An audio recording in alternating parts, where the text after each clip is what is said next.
예, 오늘 이 자리에 나아오신 자체가 이미 승리하신 것이고 또 복된 자리를 찾으신 자리인 것으로 믿습니다. 아멘.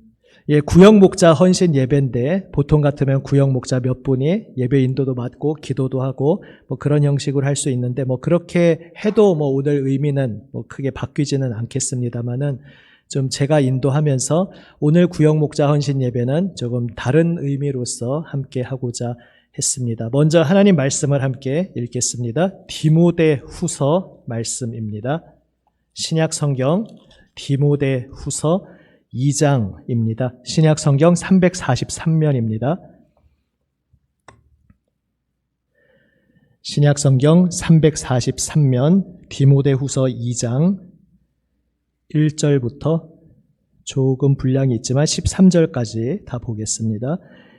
디모데후서 2장 1절부터 13절 말씀.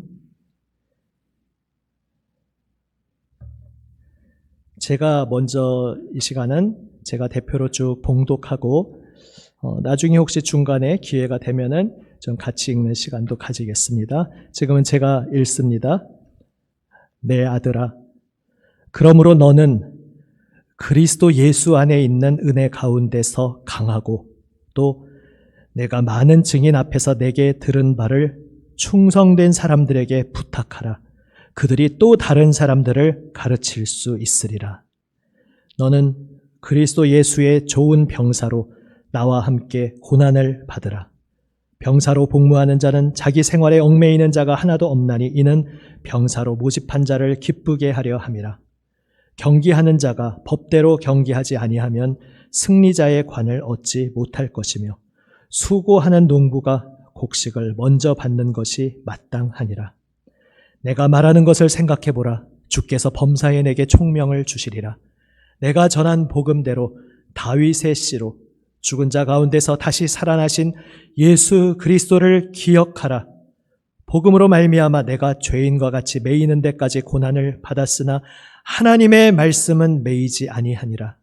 그러므로 내가 택함받은 자들을 위하여 모든 것을 참음은 그들도 그리스도 예수 안에 있는 구원을 영원한 영광과 함께 받게 하려 함이라. 미쁘다 이 말이요. 우리가 주와 함께 죽었으면 또한 함께 살 것이요. 참으면 또한 함께 왕노릇할 것이요. 우리가 주를 부인하면 주도 우리를 부인하실 것이라. 우리는 미쁨이 없을지라도 주는 항상 미쁘시니 자기를 부인하실 수 없으시리라. 아멘.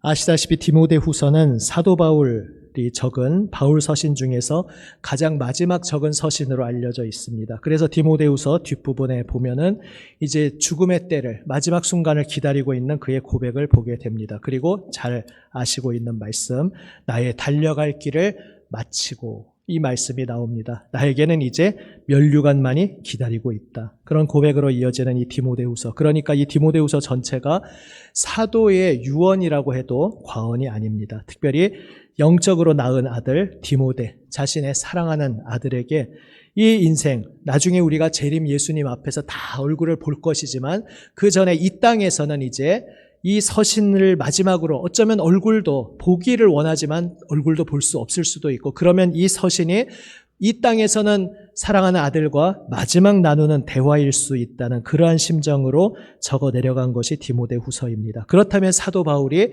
정말로 내가 무엇을 위해 이 인생을 달려왔고 나의 사랑하는 아들이 나의 그 인생이 가장 소중한 무엇을 이어받기를 원하고 무엇을 꼭 붙잡고 그 인생에서 가장 소중한 것을 누리기를 원하는지 그 핵심적인 마음이 이 디모데후서에 특별히 담겨 있을 것을 우리는 예상하고 기대할 수 있습니다. 그러한 맥락에서 특별히 오늘 사도 바울은 디모데에게 많은 증인 앞에서 내게 들은 바를 충성된 사람들에게 부탁하라 말씀하고 있습니다. 여기에서 이제 영적으로 계승되는 4대가 나오죠. 무슨 얘기냐면 1대인, 물론 당연히 사도 바울은 또 예수님을 만났고 또 다른 이들로부터 받았지만 적어도 이 디모데후서 9절에 표현되어 있는 것만 봐도 4대라는 것이죠. 사도 바울이 받은 복음을 디모데에게 가르치고 그를 영적 아들로 세웠습니다. 그리고 지금 사도가 말하죠. 디모데에게 너의 들은 바를 충성된 사람들에게 부탁하라. 이 복음을 주님께서 그 생명 내어주시며 맡겨주신 복음을 사도 바울이 디모데에게 이어주었는데 디모데에게 충성된 사람들에게 부탁하라 또 말씀하고 있습니다. 그러면 그 충성된 사람들은 또 다른 사람들을 가르칠 수 있으리라. 그래서 사도 바울에서 디모데로 또 충성된 사람들에게로 그리고 또 다른 사람들에게로 바로 복음이 4대로 계속 이어지는 것이 이 9절 안에 잘 표현되어 있습니다. 이 땅에서 육신으로 대를 잇는 것은 임신하고 출산한다든지 아니면은 법적으로 양자로 맞아 드린다든지 그러한 것이 이 땅에서의 육신적인 혹은 법적인 계승이라 하겠습니다. 그렇다면 주님 안에서 예수님 안에서 영적으로 태어나고 영적으로 대를 이어가는 것은 무엇을 통해 이어지는 것이냐? 바로 너는 그리스도 예수 안에 있는 은혜 가운데서 강하고 내가 많은 증인 앞에서 내게 들은 바를 충성된 사람들에게 부탁하라. 내게 들은 바, 바로 예수 그리스도의 복음인 것이죠. 그리스도 예수님, 그분 자체가 복음이고 그분의 모든 생명, 그분의 가르침, 그분의 모든 선포하신 것, 그분의 존재 자체가 바로 복음입니다. 예수님이 우리에게 오셨다는 것, 그 예수님이 우리에게 오심으로써 우리에게 생명잔치가 일어나게 되었다는 것, 우리는 그분의 생명잔치에 참여하면서 장차 마지막 때에 온 세상에 충만하게 임할 그 잔칫날을 바라보며 지금 미리 그 생명잔치를 나의 삶 속에서 내 중심 되신 예수님과 함께 맛보고 있다는 것, 바로 이것이 사도 바울이 디모데에게 전한 복음이고 그 복음을 끝까지 붙잡으라는 것입니다. 그런데 그 생명잔치는 고난이 수반되는 생명잔치라는 것입니다. 이 세상이 주님을 거스르고 있기 때문입니다. 그래서 우리는 항상 살아갈 때에 바깥에서도 세상의 여러 가지 풍조 속에서 세상 방식대로 살아가자는 온갖 유혹에 우리는 노출되어 있습니다. 그리고 나 자신의 예수님 만나기 전의 옛사람도 내부적으로도 계속해서 나를 그냥 하나님 모를 때처럼 살자. 그냥 애굽에서 행복하지 않았냐? 뭐 광야에서 그렇게 고생을 하고 있냐? 애굽으로 돌아가자. 이러한 옛사람의 속이는 목소리가 우리 내면에서도 계속 올라올 수 있습니다. 그렇게 바깥에서 안에서 우리에게 들려오는 그러한 모든 거짓된 목소리 앞에서 우리는 오직 복음으로 무장하여 주님과 함께 걸어가야 함을 디모데후서는 말하고 있고 바로 그것이 고난받는다는 의미입니다. 예수 믿으니까 고생한다 그냥 그런 의미가 아니라 이 세상에 예수님을 거스르고 있기 때문에 그리고 내 속에 있는 하나님 거스르던 그 옛사람도 예수님과 하나님을 거스르고 있기 때문에 계속해서 나를 반대 방향으로 하나님 향해서 내가 걸어가고 있는데 그 반대 방향으로 나를 자꾸 잡아당기는 힘이 계속 나에게 압력으로 다가온다는 것입니다. 그러니까 녹록한 길이 아니라는 것입니다. 고난의 길입니다. 그런데 그 고난 속에서 그냥 널브러지지 말고 에이 그래 뭐 솔직하게 살자. 이 세상에서 잘못 가르치는 것 중에 하나가 그거죠. 나 자신에게 솔직하자. 뭐 이게 굉장히 좋은 말 같지만 문제는 나 자신이 내 속에 내가 너무도 많아. 이 가시나무죠, 제목이. 가시나무 새 아니고. 가시나무라는 것이 나중에 리메이크 돼서 일반 가수 노래로도 유명하지만 원래는 복음성가 가수가 불렀던 게 복음성가인 거 아십니까? 내 속에 내가 너무도 많아 당신의 쉴 곳 없네. 이 당신이 주님, 예수님을 가리키는 것이죠. 내 속에 내가 많아서 너무 많아서 가시나무로 가득한 곳에 주님을 모실 수가 없는 그런 너무나 복잡한 난데 나 자신에게 솔직하자라는 말 자체가 참 의미 없는 말인 것입니다. 내 속에는 주님을 거부하고 주님으로부터 도망치려는 옛사람의 목소리가 계속 들려오고 그럼에도 불구하고 거듭난 이는 거듭나지 못했다면 예외지만 거듭났다면 내 속에 예수님을 따르고 예수님을 사랑하고 하나님과 함께 걸어가자는 그 생명의 말씀이 계속해서 또 내 속에 들려오고 있습니다. 그러니까 문제는 나 자신에게 솔직하자, 어떤 의무감이나 그런 거에서 해방돼서 나 자신에게 솔직하자, 자연스럽게 살자 이게 문제가 아니라 내 속에 복합적인 서로 반대되는 많은 목소리가 있는데 그중에 정말로 나를 살리는 목소리가 어떤 것인지 정말로 내가 따라야 할 진리의 목소리가 어떤 것인지 잘 분별해서 참된 진리의 목소리를 따르는 것이 우리에게 중요한 문제인 것입니다. 나 자신에게 솔직한 것이 건강하고 좋은 것이 아니라, 물론 외식을 해서는 안 됩니다.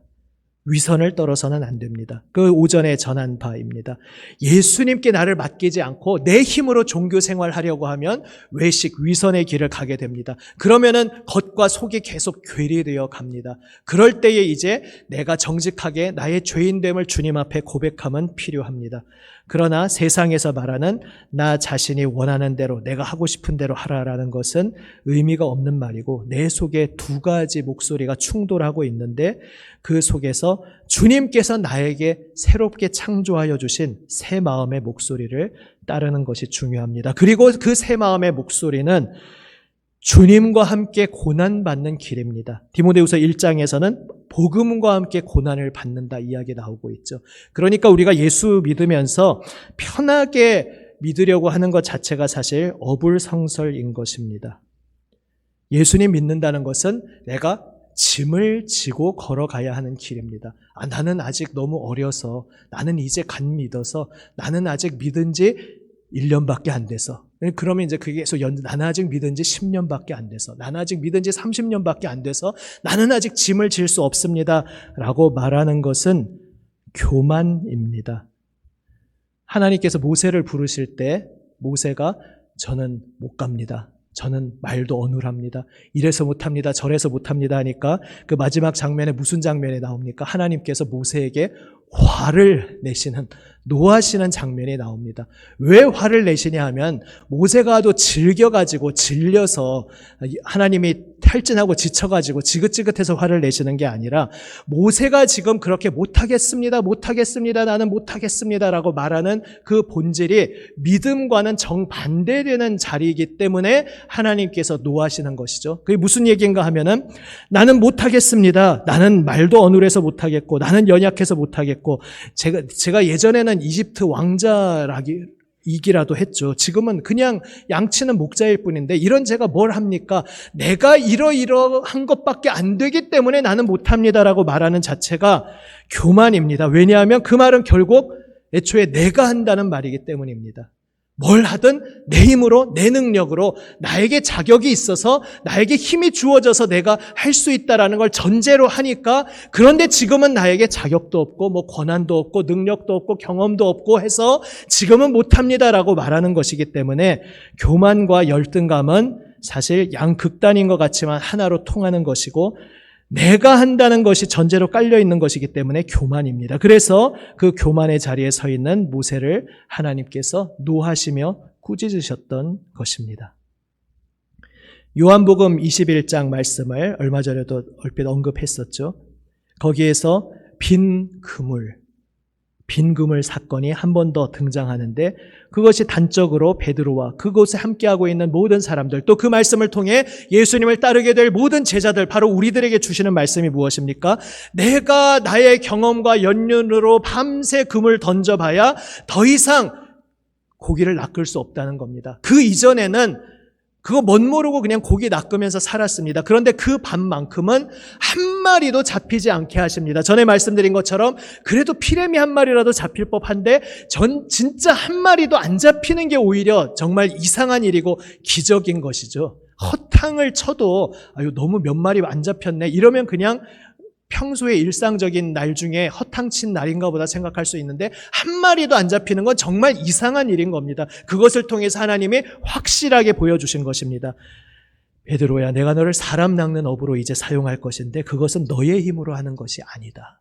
지금까지 너의 힘으로 한다고 착각하며 살았던 것, 나는 어부로서 베테랑이야. 이 갈릴리 호수는 내가 잘 알고 있어. 언제 어느 시간에 어떤 식으로 어느 자리에 가야 고기가 잘 잡혀 알고 있다고 생각했는데, 예수님을 처음 만났을 때도 내가 알고 있다고 생각한 것이 다 허물어짐을 경험하면서 베드로는 예수님을 따르기 시작했습니다. 그런데 예수님을 따르면서 어느새 우리 모두가 그러하듯이 진지하게 주님을 따르긴 했는데 그게 내 힘으로 따르는 것이라고 착각합니다. 그러니까 예수님의 십자가를 이해하지 못합니다. 예수님의 십자가를 듣고서는 절대로 십자가 죽음의 길로 가서는 안 된다고 예수님 멱살을 잡고, 그런 마음 약한 소리를 하지 말라고 예수님의 길을 가로막으려고 합니다. 그 목소리는 사탄의 목소리라고 예수님께서 일갈하십니다.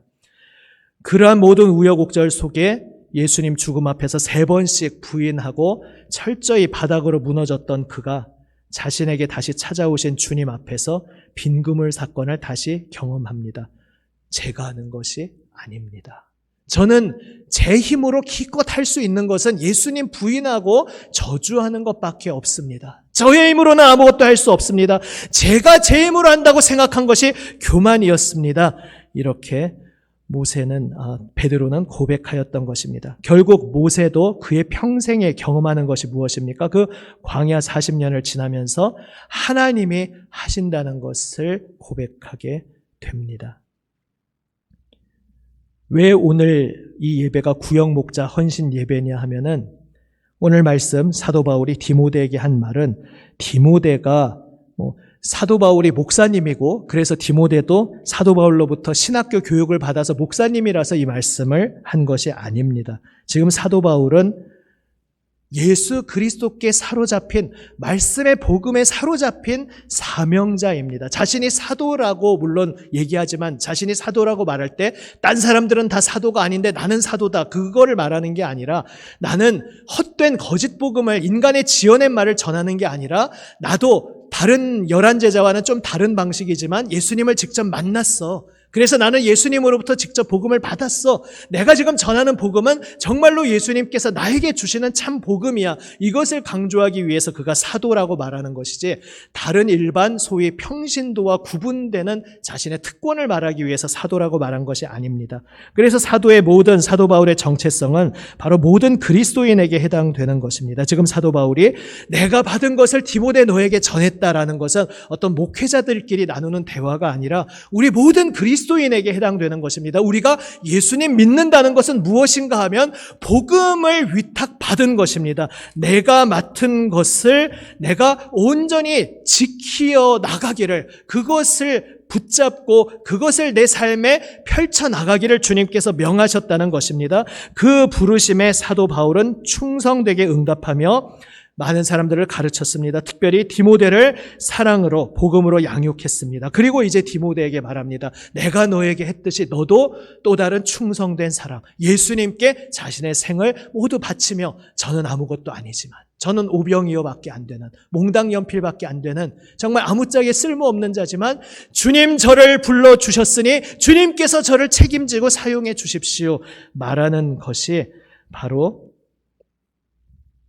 사도 바울이 디모데에게 말하는 것이고 이제 디모데가 또 다른 충성된 사람들에게 전하는 것이고 그들이 또 다른 사람들에게 전하는 제목인 것입니다. 그리고 그것이 우리에게까지 이어졌습니다. 그래서 구역 목자는 우리 구역 18개 구역 6개 교구에 한 교구에 3개씩 18개 구역의 구역 목자만이 구역 목자가 아닌 것입니다. 그러니까 구역 목자는 그분들이 구역 목자지만 우리는 모두 목자로 부름받은 사람들입니다. 예수님 믿고 나서 한 10년쯤 되면 목자로 섬김 받는다라는 게 아니라 예수님 믿자마자 우리는 사실 어떻게 보면 목자로 부름받았습니다. 물론 뜸을 들이고 좀 나도 양육받고 훈련받는 그렇게 좀 기다림의 시간은 필요합니다. 그러나 그 기다림이라는 것은 내가 너무 뜨거워서 빨리 주님을 전하고 싶은데 그 속에서 아직 나도 너무 연약해서 좌충우돌하는 그것을 잘 감안해서 좀 뜸도 들이고 준비도 하라는 의미이지 내가 갓 예수 믿었는데 당장 리더로 설 수는 없죠. 좀 몇 년 지나서 리더를 하겠습니다. 이런 의미의 뜸을 들인다는 것이 아닙니다. 오히려 사도 바울도 다메섹에서 가는 길에서 예수님을 만나고 나서 이제 잠시 눈이 멀어 있었지만 아나니아를 통해 눈이 열리고 예수 그리스도의 은혜를 경험하고 바로 그곳에서 전도자로 서고 바로 유대인들과 논쟁하고 사람들을 양육하여 세우는 일로 나아가지 않습니까? 물론 저 또 광야로 가는 그런 시간이 있지만 우리 모두가 목자로 부름받았다는 것 이것이 올해 그분을 알고 그분을 알게 하자 이 표 아래에서 우리가 꼭 기억하고 우리 가슴 깊이 새겨야 할 문제입니다. 우리가 지금 구역의 인원이 좀 많습니다. 내가 그 많은 사람 그렇게 막 5명, 8명, 10명을 내가 책임진다?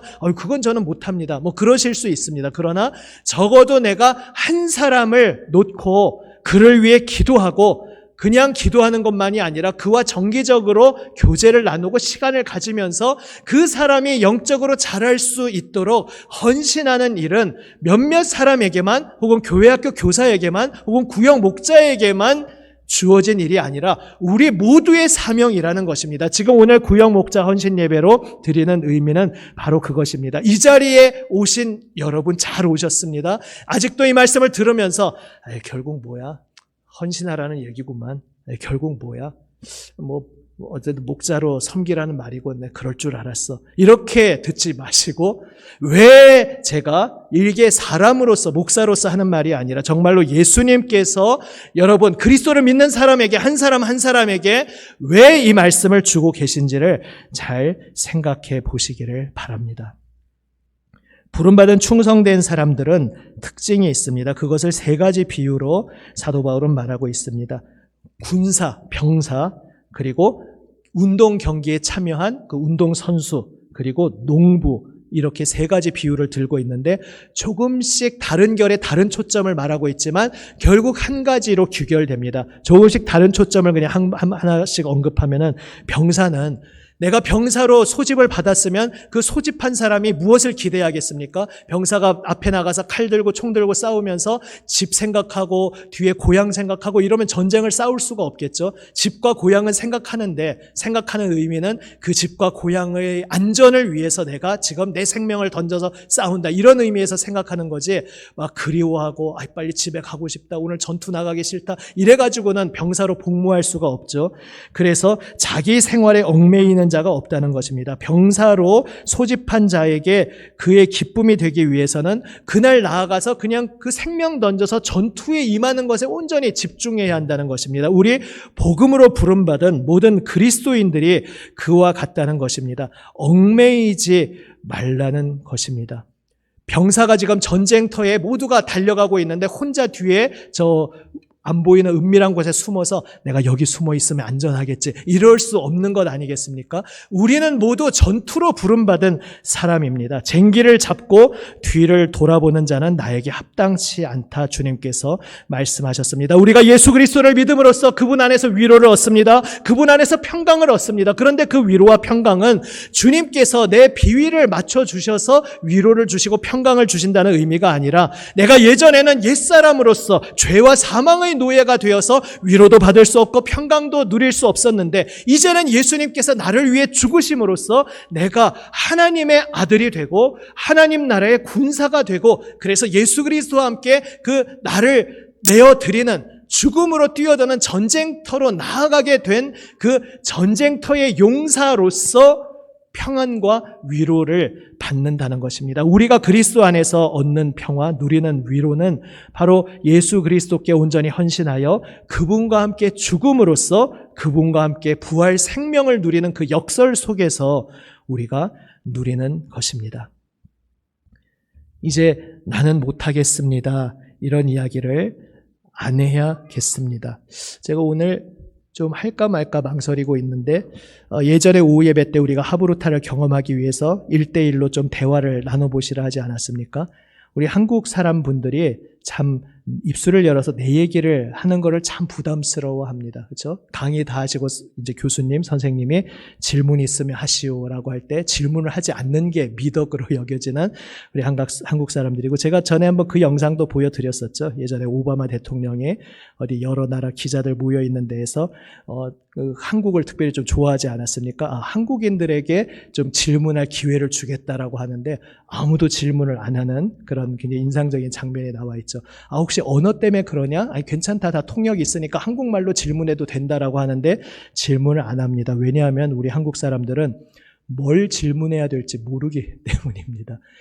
그저 먹여주고 들려주고 주입해주면 되지 뭘 자꾸 나보고 질문을 하라 그래. 당신이 나한테 잘 가르쳐주면 되지 왜 자꾸 나한테 질문을 하라 그래.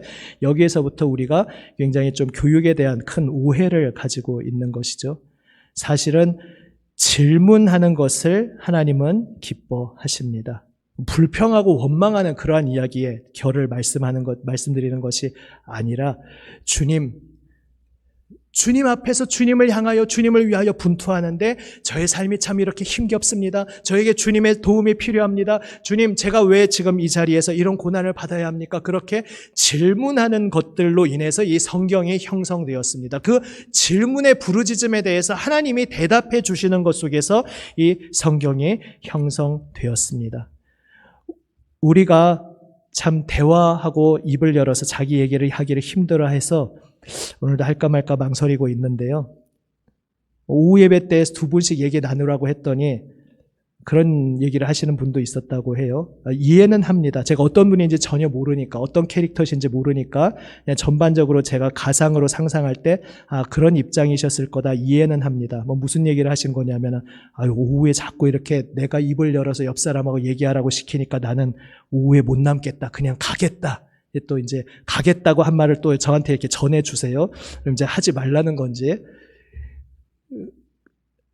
말하라고 시켰다고 이럴 거면 난 가버리겠다. 이제 우리가 더 이상 그런 거를 안 하면 좋겠습니다. 이제는 좀 우리 부구역장 말고 구역장을 좀 하면 좋겠습니다. 이렇게 구역 목자 하십시오 했더니 저를 구역 목자로 시킬 거면 저는 교회 안 나오겠습니다. 이런 응답은 우리가 그런 자리에 우리가 있어서는 안 되겠습니다. 그냥 구역 목자 너무 부담스러운데요. 저 꼭 해야 되나요? 그냥 이렇게 솔직하게 토로할 수는 있습니다. 그런데 구역 목자 시키면 난 교회 안 나오겠습니다. 오후에 자꾸 입을 열어 말하라고 시키면 나 오후 예배 안 나오겠습니다. 이런 식은 우리가 내가 지금 무슨 자리에 서 있는지 단단히 착각을 하고 있는 것이라는 생각이 듭니다. 주님께서는 우리를 영적인 전쟁터로 불러주셨습니다. 우리 앞에 찬양팀의 싱어가 많이 필요한데 앞에 좀 싱어를 서시죠. 당분간은 내가 앞에 서지 않고 회중석에서 은혜 받고 싶습니다. 이것도 제가 이해는 됩니다. 무슨 의미인지. 그럴 때가 있습니다. 그럴 수가 있을 수 있습니다. 하지만은 그 자리에 너무 그렇게 오래 그 자리에 있지는 마십시오. 회중석에 있으면 은혜 받고 앞에 나와서 서면 물론 부담되시죠. 그런데 은혜를 안 받습니까? 앞에 서시는 것 때문에 받는 은혜가 있습니다. 우리가 자꾸 더 이상 숨고 못하겠다고, 이거는 다른 사람이 할 일이라고, 아직 내가 할 일이 아니라고 그렇게 숨어버리면 안 되겠습니다. 그것은 교만입니다. 그것은 내가 하는 것이, 주님이 하시는 것이 아니라 내가 하는 것이라고 착각하면서 나오는 교만입니다. 때로는 목회자가 요구하고 요청하는 것이 좀 버겁게 느껴질 수도 있습니다. 52주 성경 공부 그동안 열심히 하셨는데 이제 뒷면에 묵상한 것도 적어내십시오. 아니, 묵상은 내 개인 비밀인데 제가 왜 내 묵상한 걸 적어서 목사님에게 내가 꼭 제출을 해야 되나요? 그래서 제가 여러분이 일주일 묵상한 거를 다 내시라고 말씀드리는 게 아니잖아요. 여러분이 일주일 매일 묵상을 하셨는데 그중에 3칸이 있지만 내 묵상은 딱 1칸입니다. 그중에 하나, 요건 내가 좀 공유할 수 있겠다. 아니면 여러분이 적으면서 혼자 적을 때 노골적으로 쓰던 것보다는 순화시켜서 적을 수 있죠. 그래서 그냥 공유할 수 있을 정도의 수준을 적어서 어쨌든 내가 이 말씀 속에서 받은 은혜를, 제가 그 내주신 분들 거 읽으면서 제가 참 은혜를 받거든요. 이 말씀을 이렇게 묵상할 수 있구나. 이 말씀에서 이런 은혜를 받으실 수 있구나. 제가 그거를 보면서 굉장히 목회적 보람을 많이 느끼고 있습니다. 근데 아직 많이 안 내고 계시잖아요. 그거 내라고 한 거는 목사님이 요런 대상을 향해서 한 말이지 요런 나 같은 사람을 향해서 한 거는 아닐 거다라고 혼자 그렇게 자유롭게 상상을 하지 마시고, 저는 모든 분들에게 말씀드린 겁니다. 모든 교우들에게 말씀드린 거니까 적어서 내시자고 하면 적어서 내시면 좋겠습니다. 적어서 내시고, 그래서 그걸 내는 것은 이 운동을 함께 해나가기 위한 하나의 발판이고, 더 중요한 것은 계속 말씀드리듯이 여러분의 삶의 여러 가지 현장에서 정 현장이 안 되면은 전화나 온라인 카톡상으로라도 나눔을 계속 하셔야 됩니다. 근데 제일 좋은 것은 경험해 보신 분은 알겠지만 어떻게든 시간을 내어서 함께 마주 보고서 나누면 좋습니다. 2분만 마주 보는 게 조금 뻘쭘하다면 한 3분 정도로 짝을 지으셔서 나누시고, 왜 목사가 그걸 하라고 시켰구나. 이게 목사가 사람으로 시킨 게 아니라 그게 성경적 원리이기 때문에 성경 속에서 성경에 하나님 부르심 받은 사람들이 체험한 은혜의 발판이기 때문에 그래서 말씀을 잡고 자꾸 내가 직접 펼쳐서 읽으라고 하는 거구나. 자꾸 묵상하라고 하는 거구나. 그래서 그 묵상을 서로 나누라고 하는 거구나라고 깨닫게 되실 것입니다. 여러분 모두가 목자로 서시기를 바랍니다. 이것은 그저 개인 사람의 목사로서 드리는 말씀이 아니라 하나님께서, 예수님께서 여러분을 그렇게 부르고 계신다는 것을 말씀드립니다. 제가 사실 굉장히 특히 목사 개인의 어떤 이해득실하고도 연관이 자칫 될 수도 있으면 말하기가 조심스럽기 때문에 강단에서 다 말씀드리지 않는 어떤 여러 가지 소재들이 있곤 합니다. 오늘 오전에 말씀드린 것도 어떻게 보면 그럴 수 있는데 또 요즘에 그런 생각이 들더라고요. 그런데 나의 이해득실을 떠나서 우리 성도분한테 필요한 얘기인데 그냥 목사가 너무 그냥 점잖은 사람 되려고 아니면 너무 지나친 자리 안 하려고 그냥 너무 말을 아끼고 안 하면은 사실 파수꾼으로서 교우분들에게 꼭 드려야 되는 말씀이 있는데 그걸 말 안 하고 지나가면 내가 책임을 방기하는, 그죠? 유기하는 게 될 수 있겠구나 해서 또 때로는 전해야 할 것은 조금 불편하시더라도 전해야겠다 이런 생각이 듭니다. 오늘 오전에 함께 나누었던 주제도 그런 것입니다. 제가 예전에 그 목회자들끼리의 하나 이제 좀 비밀 이야기인데요. 한번 말씀드린 것 같기도 하고요. 목회자들끼리 얘기하면서 이런 식으로 말하는 목회자의 이야기를 아주 극혐하고 싫어했습니다. 지금도 싫어합니다. 뭐냐 하면은 아무개 성도님이, 아무개 집사님이, 아무개 장로님이 있었는데 그 교회 목사에게 대항하다가 그 집안에 큰 풍파가 일어났더라. 이런 얘기를 대놓고 하는 목회자들이 많지는 않습니다. 오해하지 마십시오. 한 100명 중에 두세 분 정도는 가끔 그런 분을 만날 때가 있는데 그런 얘기하면 진짜 싫습니다. 그리고 오히려 반대로 저는 전에 제가 존경하는 목사님 꼭 여러분을 너무 사랑해서 한 목회자로서도 소개하고 싶어서 부흥 강사로 초청했었죠.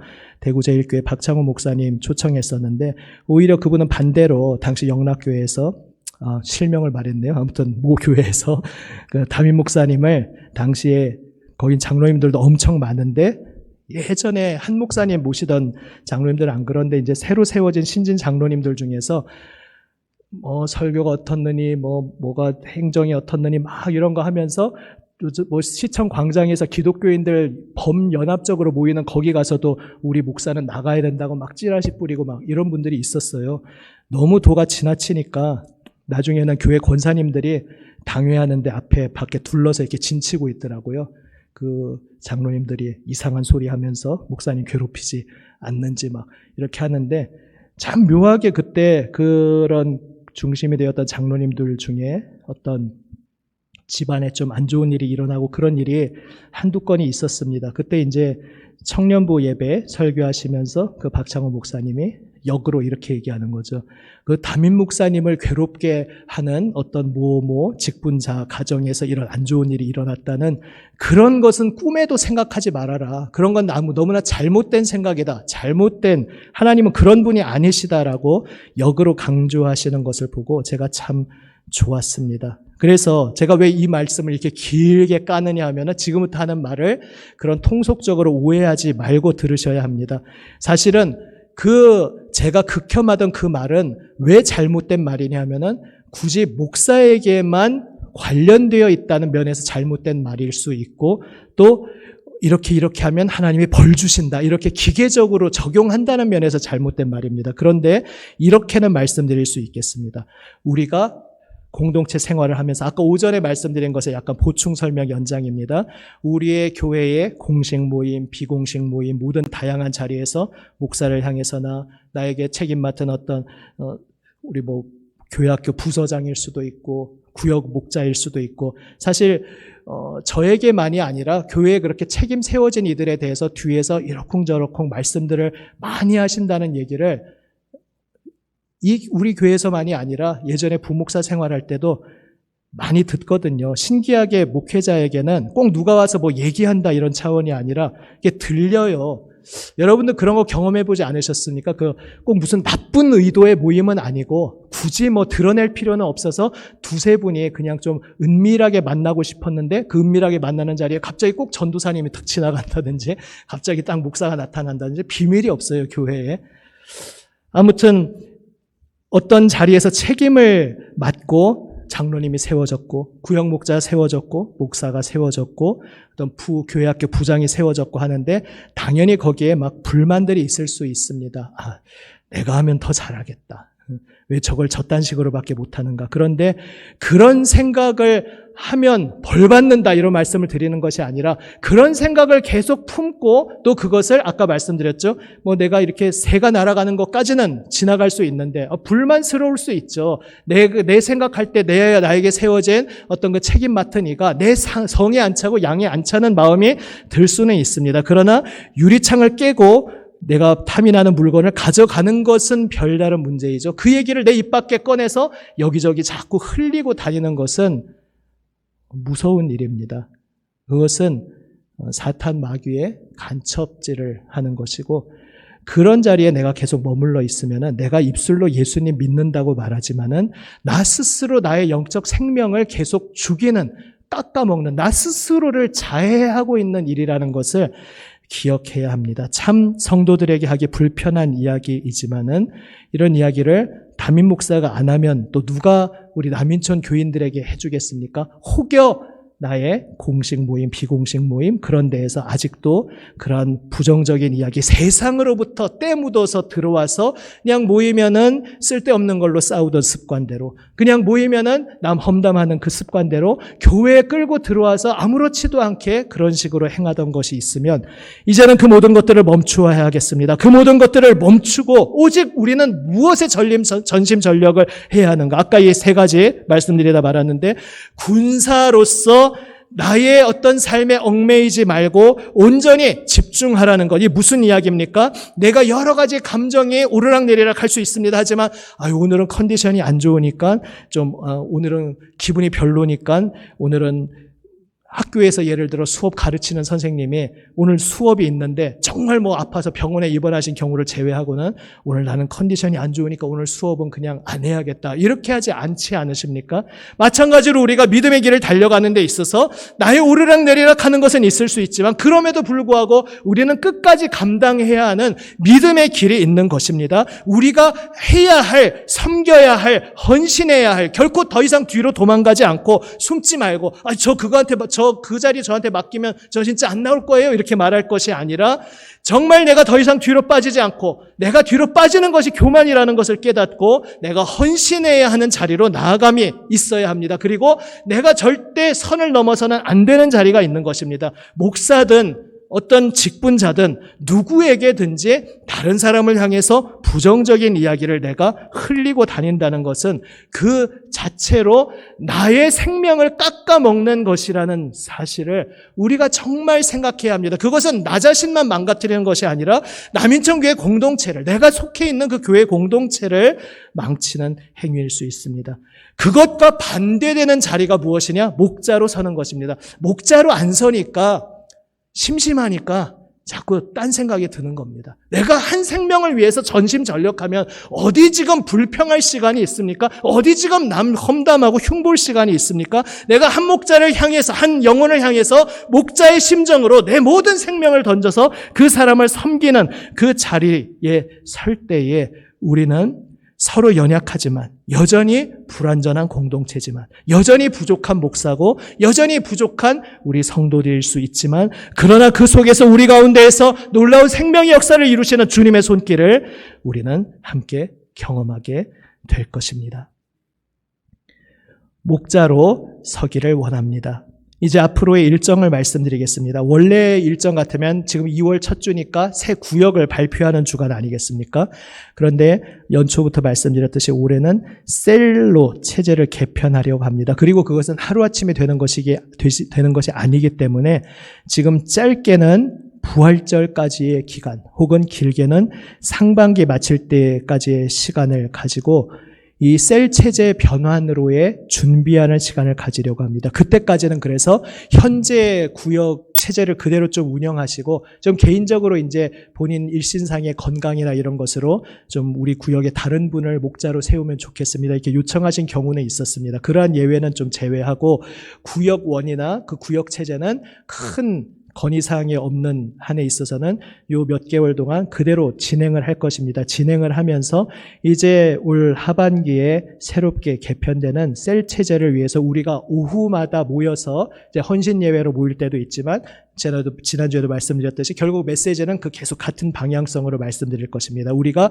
셀로 모인다는 게 뭐고 왜 셀이라고 부르고 셀 체제에서 우리가 경험하게 될 것은 무엇이고 그것을 준비하면서 우리가 어떻게 세워져 나갈 것인지를 함께 나눌 것입니다. 그렇게 소그룹 체질로 우리 교회가 변화되는 체질 개선을 이루는 작업을 올해 계속해 나갈 것입니다. 그러한 가운데 이제 우리가 한 생명 한 영혼을 위하여 전도를 위해 기도하며 그 영혼을 우리가 주님께서 허락하신다면 올 연말에 이 교회 공동체로 초청하는 일을 놓고서 또 우리가 그 정해진 일정에 따라서 함께 기도해 갈 것입니다. 그리고 그 소그룹 체제와 관련해서 오후에 크게 변화가 있을 것이 하나가 이제 한동안 우리 셀 체제에 대한 의식 공유, 비전을 공유하면서 계속 오후에 전체 모임으로 당분간 모인다 말씀드리지 않았습니까? 그런데 원래 작년에 이제 선택식 다양하게 열어놓는 체제를 앞으로 시작한다고 말씀드렸는데 그것을 또 이 기간 동안 준비를 해 나갈 것입니다. 그래서 다음 주부터 이제 정식 광고가 나갈 것인데 지금 일단 구두로 말씀드립니다. 여러분의 재능 기부를 환영합니다. 그래서 목회자로서는 말씀으로 양육하는 소그룹들을 이 오후 시간이라든지 또 수요 사경에도 그런 체제로 이제 좀 개편될 것이라 얼핏 말씀드렸었는데요. 그런 식으로 진행을 할 것이고 여러분 성도분들도 나는 우리 사랑하는 교우분들에게 이것에 대해서는 좀 할 말이 있다. 그게 뭐 예를 들어 나는 한 10주는 주어져야 할 말이 있다. 이런 경우도 있겠고 10주까지는 필요 없고 그냥 한 주나 두세 주 정도 나에게 시간이 주어지면은 나는 교우분들하고 이런 걸 나누고 싶다. 그것이 어떤 삶의 깊은 어떤 형이상학적인 지혜의 이야기일 수도 있고요. 아니면 뭐 스마트폰 사용법이라든지 내가 남들에게 좀 더 잘 설명해 줄 수 있는 가르쳐 줄 수 있는 어떤 기능적인 것일 수도 있습니다. 뭐 어떤 영어를 함께 읽는 뭐 그러한 것을 할 수도 있고요. 여러분의 재능 기부를 신청을 이제 받을 것인데요. 그래서 그 재능 기부로 나는 이런 모임을 좀 개설해서 성도분들과 나누고 싶습니다라고 신청서를 받을 것입니다. 그래서 그것을 이제 오후 모임에 선택식으로 이게 물론 그게 신청한다고 다 되지는 않고 몇 가지 요건이 만족이 되어야 할 것입니다. 일단은 그 강좌를 개설해서 신청자가 뭐 5명이면 5명, 5명 이상이어야 한다든지 뭐 이런 것들이 있어야 되겠죠. 당회에서 이제 상의해서 심사해서 개설하게 될 터인데 여러분 한 번쯤 미리 기도하면서 한번 꿈꾸시고 생각해 보시면 좋겠습니다. 내가 말씀으로서도 나도 부족하지만 내가 꼭 누구를 말씀으로 가르친다 이걸 떠나서 내가 묵상한 말씀을 누군가 사랑하는 사람과 나누는 것 자체가 내가 목자로서 양육자로서 서가는 과정이거든요. 그런 것을 실천을 하시고 또 내가 누군가와 재능 기부를 나누고 싶은 것이 있다면은 그것을 이제 신청하셔서 우리 교우들과 재능 기부를 하면서 그것이 또 우리 여건이 되면은 처음 시작할 때부터도 그렇게 할 수 있는데 우리 교우들에게 한정되는 게 아니라 이 지역 주민들에게도 펼쳐서 할 수 있습니다. 큰 교회들은 이제 문화학교라는 이름으로 여러 가지 강좌를 개설하는데 물론 그렇게 외부에서 좋은 전문 강사를 모셔서 우리 교인들에게도 필요하고 또 지역 주민에게도 서비스하는 그런 전문 강사를 또 모셔오는 그런 것도 물론 개설될 수 있습니다. 그런데 이 모임에서 가장 큰 취지는 우리가 살아 움직이며 목자로서 숨을 쉬고 있다는 그게 중요한 점입니다. 말씀으로서도 내가 누군가와 내가 묵상한 말씀을 함께 은혜를 나눔으로써 내가 누군가를 향해서 목자로서 서 있다는 것. 그리고 말씀과 결국은 다 연결이 되지만 어떤 뭐 기계적인 거라든지 어떤 뭐 예술적인 것이라든지 어떤 언어적인 것이라든지 내가 다른 사람과 공유할 수 있는 그러한 나에게 주신 재능을 누군가와 공유하는 것 자체도 넓은 의미에서 바로 그러한 길에 참여하는 것입니다. 이제 이러한 식으로 전에 제가 첫 해에 왔을 때 교회의 구조를 이제 시골의 정겨운 토담집에 비유해서 말씀드린 적이 있습니다. 그래서 지나가는 사람이 깊은 안방까지 쓱 들어오기는 힘들지만은 저 바깥에 원두막에서 앉아서 저 사람들은 무슨 얘기 나누고 있지 하고 나도 걸터 앉아서 같이 참외 한 쪽 먹으면서 그런 성격의 모임이 필요할 수 있습니다. 그래서 문화학교라는 게 있는 거죠. 문화학교라는 거는 안 믿는 사람들을 교회로 꼬시기 위한 그런 어떤 낚시가 아니고 사실은 훨씬 깊은 다른 의미가 있거든요. 아무튼 그런 세상 사람들과 함께 교차하는 제3의 공간으로서 사실 카페도 그런 의미인데 카페도 참 말씀드릴 게 많습니다. 우리 원래 식당은 1층에 있으면 안 되거든요. 1층에 카페가 있고 식당은 따로 있어야 되는데 우리는 묘하게 식당하고 카페가 이제 결합이 돼 있고 그러다 보니까 카페 제대로 운영하려고 하면서 우리가 다른 사람들도 편안하게 들어올 수 있는 우리가 밖에 사람이 카페라고 간판이 있어서 딱 봤는데 안에 교회 권사님의 분명한 분위기를 풍기는 분들이 이렇게 테이블에 앉아 있는 것도 아니고 다 서서 막 대화를 나누고 있으면 누가 거기에 나는 편안하게 카페 오려고 왔어요 이렇게 들어올 수 있겠습니까? 그래서 제가 다 앉아 계시고 그리고 여기서는 이제 음식 냄새 피우지 마시고 꼭 평일에 음식 교제하던 것 원하시면은 여기서 미리 만드셔서 다른 층에서 드시든지 만든 것도 좀 냄새가 심한 경우면은 좀 그런 것은 자제하면서 그러니까 먹지 말라는 게 아니고 음식 교제하던 걸 멈추라는 얘기가 아니고 우리가 1층이라는 공간을 어떻게 사용할지 우리 교회 공동체가 선교제 공동체로 나가는 데 있어서 핵심적인 거 원래 카페도 기독교인들 뭐 복음성가 틀어놓고 아이고 편안해 좋네 이런 의미가 아니거든요. 우리 교회에서 카페를 운영하는 게 교회 사람들 낚으려고 낚시의 공간을 만들어 놓는 것도 아닙니다. 우리가 세상에서 세상의 하나의 사명자로서 제3의 공간이라는 것이 선교학적으로 굉장히 중요한 의미인데 그것 좀 하는데도 참 난관이 많습니다. 목사 오더니 밥 먹지 말라고 그러네. 밥 먹지 말라고 그러는 거, 그러면 이거는 카페는 반대다. 뭐 이런 식으로 하도 말이 많아서 제가 지금 카페를 잠깐 멈춰놓고 있는데, 그러지 마십시오, 제발. 그런 사소한 걸로 우리가, 먹는 게 우리가 점심 때 평일에 모여서 같이 식사하던 게 사소한 거 아닌데요? 압니다. 아는데 제가 다른 의미로 말씀드립니다. 그런 거 가지고 목회적으로 무언가 가는 데에 자꾸 제가 말씀 잘 안 드린 제 죄죠. 카페가 왜 필요한지 좀 더 이렇게 오후에 적극적으로 공유를 했었어야 되는데 이심전심이겠거니 제가 너무 쉽게 생각했던 것도 있는 것 같습니다. 제가 생각하면 성도분들이 다 이해하실 것이라고 착각했던 것도 있는 것 같습니다. 더 적극적으로 소통을 했었어야 되는데 그러한 저의 부족함도 분명히 있을 것입니다. 그래서 조금 이제 올해는 이렇게 노골적으로 많이 얘기를 좀 드릴 필요가 있겠다 이 생각을 하고 있습니다. 그래서 저의 의도를 오해하지 마시고 이게 몰래 식사하시다가 제가 그 카페 한참 운영하고 있을 때 저랑 마주치면 아이고 목사님이 식사하지 말라고 했는데 식사하다가 걸렸네 막 이렇게 겸연쩍게 웃으시던 권사님들은 저는 이렇게 감히 젊은 목사가 이렇게 표현하면 그렇지만 귀여우십니다. 그러니까 목사 식사하지 말라 그랬는데 식사를 하네요.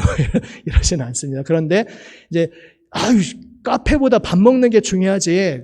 자꾸 밥 먹는 거 금지하면 카페 반대다. 이렇게 생각하시기 전에 왜 우리가 카페를 하려고 하는지 이런 것들을 우리가 계속 같이 좀 공유하고 생각을 해가면 좋겠습니다. 아무튼 제3의 공간으로서 우리가 오후에 재능 기부를 통해서 일반 지역 주민들까지도 포괄하는 그런 모임도 개설할 수가 있고요. 또 어떤 것은 우리 신앙적으로 직접 연결되는 주제로서 우리 교인들 대상으로 또 재능 기부를 할 수도 있습니다. 여러 주간 하시기를 원하시는 분에게는 또 펼쳐드릴 것이고 여러 번 하는 것은 부담스럽다라고 하면은 그런 하나의 매주 다른 강사, 다른 주제로 바뀌는 그런 하나를 개설해 놓고 거기에 내가 한 자리씩 신청해서 한 번씩 이렇게 강사 역할을 하실 수도 있을 것입니다. 올해 우리가 복음 안에서 말씀을 배우는 것에 게으르지 않으면 좋겠습니다. 이 군사, 이 설명 더 자세히 안 하겠습니다. 이 조금씩 결이 다르지만은 군사, 그리고 운동선수, 그리고 농부, 약간씩 다른 점을 강조하지만 결국 통합하면은 전심전력하라라는 말씀입니다. 우리가 복음을 은혜로 받았는데 은혜로 받았다는 것이 제가 늘 말씀드리는 비유 있죠. 감나무 밑에 입 벌리고 그냥 누워있다는 것이 아니다 말씀드립니다.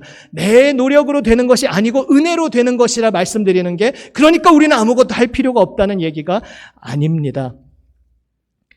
요 며칠 전에 예전에 생각하던 비유 중에서 하나 말씀드린 거 있었는데, 제가 그 출산과 관련해서 두 가지 비유 드린 거 있잖아요. 그거는 이렇게 좀 그런 깨달음을 주셔서 제가 나누고 있는 건데, 하나는 주님이 이미 우리와 함께 계시고 있는데, 그런데 또 동시에 주님을 기다리고 있다는 게 모순되는 게 아니라는 것을 그 잉태로 제가 비유를 말씀드립니다. 우리가 엄마 뱃속에 있을 때 엄마와 그 누구보다 함께 있지만은 부모와 아기는 만날 날을 기다리고 있죠. 우리가 그런 상태라는 거죠. 그래서 우리는 지금 임마누엘 함께하고 계시지만 또 다른 면에서는 재림하시는 예수님을 만날 날을 기다리고 있는 것입니다. 또 하나 이제 출산과 연결시켜서 비유하는 것이 지난주에 말씀드렸던 것 같습니다. 우리가 아이가 뱃속에 생기고 출산하는 그 과정에 정말 오직 은혜로 되는 것이죠. 우리의 힘과 우리의 노력으로 되는 게 아니라 그건 하늘이 정말 주셔야, 하나님이 주셔야만 그 생명이 탄생하고 또 자라난다는 것을 우리는 고백합니다. 그런데 그게 우리가 아무 수고도 할 필요가 없다는 뜻이 아니죠. 오히려 그 무엇보다 그 출산을 위해서 잉태와 출산에 엄청난 수고가 있지 않습니까? 그런데 그 수고는 그래서 내가 노력해서 내가 이 아이를 창조했다, 내가 이 아이를 만들었다 이렇게 말하지 않습니다. 우리는 그저 낳았다, 잉태했다, 낳았다, 길렀다 이렇게 말합니다. 그 아이를 창조하신 분은 하나님이신 것입니다. 우리가 믿음의 길을 걸어가는 것도 마찬가지입니다. 오직 주님의 은혜로 됩니다. 근데 주님의 은혜로 된다는 것이 그러니까 나 아무것도 안 하고 널브러져 있어도 되는구나. 뭐 특별 새벽 기도회 할 때도 좀 뒤에 출석부도 붙어 있고 이러면 좀 압박감도 느껴져서 더 열심히 나올 텐데 지금 이 목사는 출석부도 안 붙이고 하니까 새벽에 나왔다 안 나왔다 그냥 널널하게 해도 괜찮은가 보다 이렇게 오해하시면 안 됩니다. 그거를 안 붙이는 이유는 다른 의미에서 안 붙이는 것이고 그것이 동기가 아니라 그래도 뿌듯하게 빈칸 하나 없이 채워지는 게 중요한 동기부여가 될 수 있죠. 제가 특별 새벽 기도회는 그렇게 계속 안 하더라도 어떤 행사의 경우는 그렇게 할 수가 있습니다. 지난번 위원회별 모였을 때 이제 출석하신 분들 체크해서 저에게 달라 말씀드리지 않았습니까? 때로는 필요할 때는 출석 체크를 하는데요. 중요한 논점은 무엇인가 하면은 주님께서 우리를 은혜로 부르셨는데 그 은혜로 부르신 이 길은 전심전력해야 하는 길이라는 사실입니다. 대충 널브러져서 갈 수 있는 길이 아닙니다. 대충 묻어서 저분들이 열심히 가니까 나는 저 뒷공무니에서 대충 묻어서 갈 수 있겠거니 그런 길이 아닙니다. 우리 각자가 주님의 부르심을 받았고 우리 각자가 나의 십자가를 지고 주님을 따르는 길이고 그것은 너무나 진짜 한 여인이 한 생명을 잉태하고 그래서 10개월을 10개월을 뱃속에 품고 있는 가운데 온갖 고난을 겪고 출생하면은 이제 고생 끝이 아니라 그때부터 고생이 시작되는 이 모든 일련의 과정들 그 수고를 다해야 하듯이 그러나 그 아이를 기르고 장성하게 하는 것은 하나님의 말씀으로 오직 되고 오직 하나님의 은혜로 되는 것이듯이 우리가 앞으로 걸어가는 길도 마찬가지입니다. 우리는 예수님을 함께 알아가고 또한 알게 할 것입니다. 그런데 이것은 오직 주님의 은혜로 됩니다. 그리고 주님의 은혜로 되기에 우리가 대충 가면 된다는 것이 아니라 전심전력해야 합니다. 병사의 심정으로, 운동선수 출전한 사의 심정으로 그 수확을 풍성히 하기 위해서 한순간도 방심하지 않고 계속 농작물을 돌아보는 그 농부의 심정으로 바로 목자의 심정으로 내가 목자입니다 고백하며 우리가 이 한 해를 전심전력하기를 원합니다. 그 자리에 나는 그저 오병이어를 드렸을 뿐이지만 주님께서 그 자리에서 어떻게 역사하시는지 여러분은 경험하게 될 것입니다. 함께 이 길을 걸어가며 주님의 예비하신 풍성한 복을 누리시기를 주님의 이름으로 축복합니다. 아멘.